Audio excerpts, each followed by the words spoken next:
I guess you could say professional, but I didn't think she did a very good job.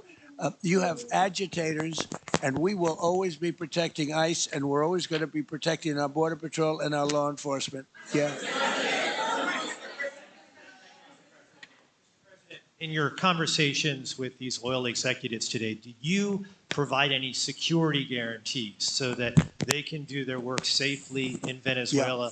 Yeah. And separately, Mr. President, they will have those guarantees, yes. And separately, Mr. President, I'm curious in terms of the future of Venezuela. Do you see Venezuela now led by Delcy Rodriguez as an ally of the U.S.? Is that the way that you view that country well, right now they seem to be an ally, and I think it'll continue to be an ally, and we don't want to have Russia there. We don't want to have China there. And by the way, we don't want Russia or China going to Greenland, which if we don't take Greenland, you're going to have Russia or China as your next door neighbor. That's not going to happen.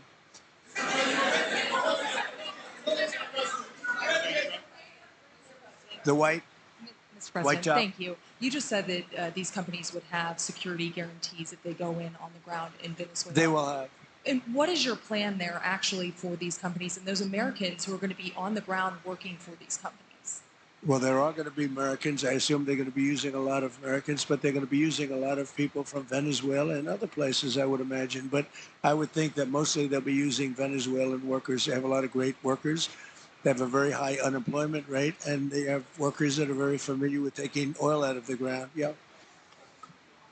How long do you think the Ayatollah will be in power after what we've seen play out on the ground there? When is the U.S. going to get involved now that reports of protesters being killed on the ground? So Iran's in big trouble.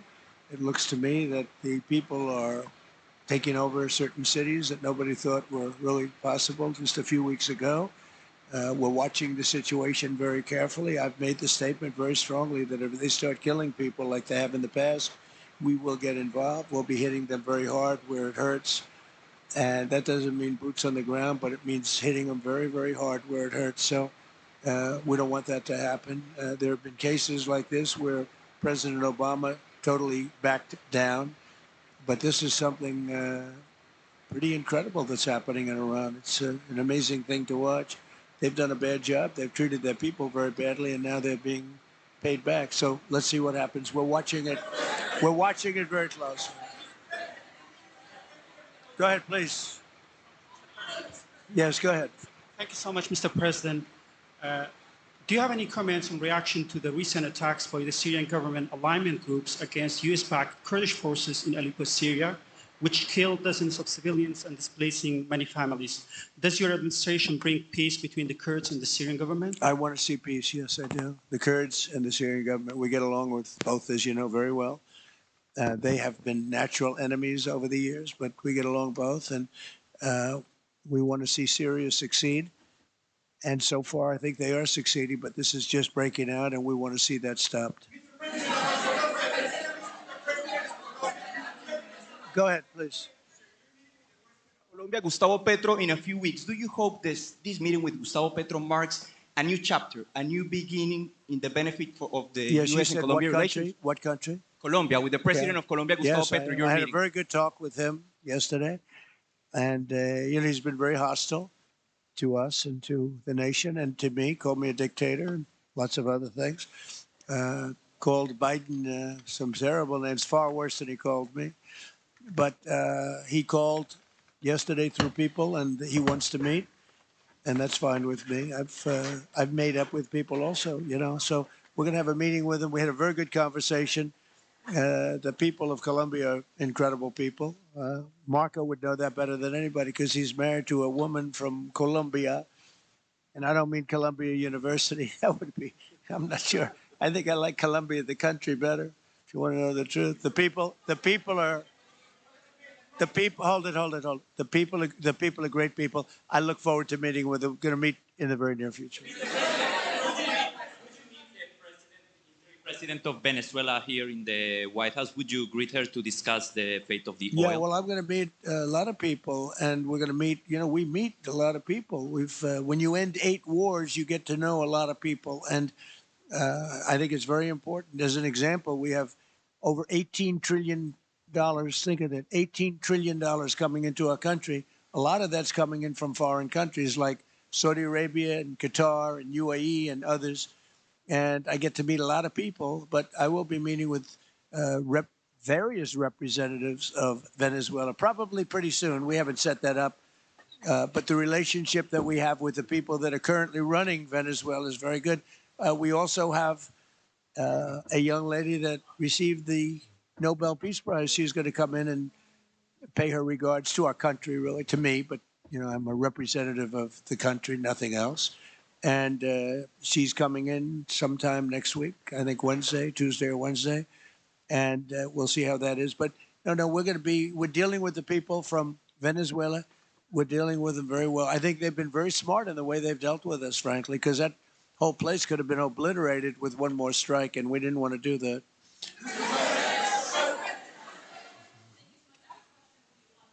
But on Venezuela and your meeting with Machado next week, if she gives you her Nobel Peace Prize, will that change your view about her running that country? Well, I have to speak to her. I mean, I'm going to have to speak to her. She might be involved in some aspect of it. I will have to speak to her. I think it's very nice that she wants to come in, and that's what I understand the reason is, because Norway is very embarrassed by what took place. I mean, they're getting decimated almost immediately upon attaining office, and he didn't do anything, and he was a bad president. So, I mean, you should get the Nobel Prize for every war you stopped. These were major wars. These were wars that nobody thought could be stopped. President Putin called me, and he said about 2 of the wars that he's been trying to stop them for 10 years. He wasn't able to do it. He couldn't believe it. So in theory, you should get the Nobel Prize for every war you stopped. Every one of them was major. But I don't care about that. What I care about is saving lives. I've saved tens of millions of lives. You know, the Prime Minister of Pakistan came here, and he made a very public statement. He said that President Trump saved minimum 10 million lives having to do with Pakistan and India, and that was going to be raging. So, you know, but I'm honored that she's coming here. I look forward to meeting her, yes. Go ahead. The state officials there have said that the FBI is not sharing evidence with them. Typically, they would conduct a joint investigation, as you know. Do you believe that the FBI should be sharing evidence with state officials in Minnesota? Well, normally I would, but they're crooked officials. I mean, Minneapolis and Minnesota, what a beautiful place, but it's being destroyed. It's got an incompetent governor, fool. I mean, he's a stupid person. And it looks like the number could be $19 billion stolen from a lot of people, but largely people from Somalia. They buy their vote. They vote in a group. They buy their vote. They sell more Mercedes-Benzes in that area than almost. Can you imagine? You come over with no money, and then shortly thereafter, you're driving a Mercedes-Benz. The whole thing is ridiculous. So they're very corrupt people. It's a very corrupt state. I feel that I won Minnesota. I think I won it all 3 times. Nobody's won it since Richard Nixon won it many, many years ago. I won it all 3 times, in my opinion. And it's a corrupt state, a corrupt voting state. And the Republicans ought to get smart and demand on voter ID. They ought to demand maybe same-day voting and all of the other things that you have to safe election. But I won Minnesota 3 times, and I didn't get credit for it. I did so well in that state every time. The people were crying every time after. That's a crooked state. California is a crooked state. Many crooked states.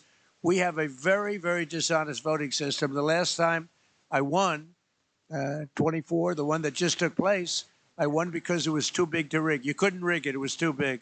But I won the state of Minnesota. It's a corrupt voting system with an incompetent governor, a very incompetent governor. And by the way, he's a very corrupt governor, too. Go ahead. I have a question on Iran, but first, very quickly on Venezuela. How do you provide total security guarantees to these companies without putting U.S. boots on the ground? Well, we're going to work with the Venezuelan leaders and people, and we're going to have a very safe group. And they're going to also bring over some security with them. You know, these are not babies. These are people that drill oil in some pretty rough places. I could say a couple of those places make Venezuela look like a picnic. These people around the table, these are tough people. They go into areas that you wouldn't want to go. They go into areas that if they invited me, I'd say, no, thanks. I'll see you back in Palm Beach. No, this is a tough group of people. They know how to do it. But we are, in addition to that, we'll have very good security for them. We're going to make sure there's very, very good security. And I think the people of Venezuela are going to give you very good security. You know, the people, now I'm not talking even leadership, the people of Venezuela are going wild over this. They named a street after President Trump. What do? You attack a country and they name a street? That's never happened before.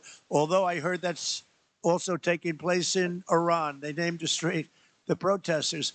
I just hope, you know, just God bless them. I just hope the protesters in Iran are going to be safe, because that's a very dangerous place right now. And again, I tell the Iranian leaders, you better not start shooting, because we'll start shooting too.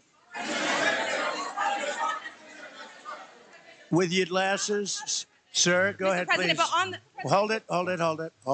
two Next to questions you. for you. Yes, Both on glasses. Venezuela. The gentleman with the glasses. All right, thank you, Mr. President. With those very big glasses, actually. Yeah, Ferrari, actually.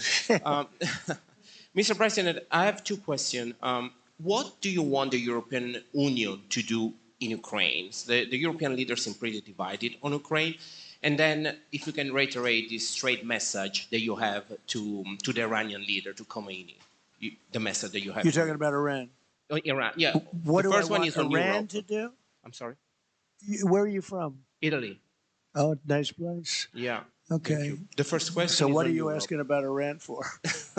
Well, if you can answer about Europe and what you think the Europeans should do on Ukraine, and then a message. Well, look, Europe has been doing so much for Ukraine, but it hasn't been enough. And obviously that I would say that President Putin is not afraid of Europe.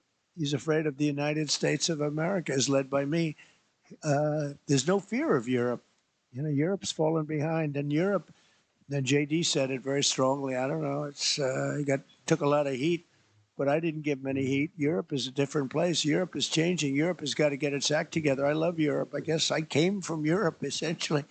I have my roots are in Europe, but Europe is a different place. They have to get their act together. Now they've said they have a great NATO leader, and they've gone up to 5% from 2% GDP. That's a big step. But they have to be very careful with their immigration policy, and they have to be very, because, you know, I will just say, to be nice, that there are certain places in Europe that are very important that are no longer recognizable. I'm being very nice. I'm being very diplomatic when I say that. They are not recognizable. And they have to be careful on energy, because they're putting windmills all over the place and losing a fortune. They're destroying their country. They're just destroying the beautiful landscapes, the beautiful everything. They're doing. And by the way, in case you people don't know, I'm not much of a windmill person. I can proudly say, Doug, that we have not approved one windmill since I've been in office, and we're going to keep it that way. My goal is to not let any windmill be built. They're losers. They lose money. They destroy your landscape. They kill your birds. They're all made in China. And all you have to do is, you know, just about all of the windmills are made in China, the structures. All you have to do is say to China, how many windmill areas do you have in China? So far, they're not able to find any. They use coal and they use oil and gas and some nuclear, not much, but they don't have windmills. They make them and sell them to suckers like Europe and suckers like the United States before. They are the worst form of energy, the most expensive form of energy, and in 8 years, they're rotted out anyway. Go take a look at Palm Springs, California, and take a look at what that looks like. It looks like a junkyard of steel. So we don't approve, and I've told my people, we will not approve windmills. Maybe we get forced to do something because some stupid person in the Biden administration agreed to do something years ago. We will not approve any windmills in this country.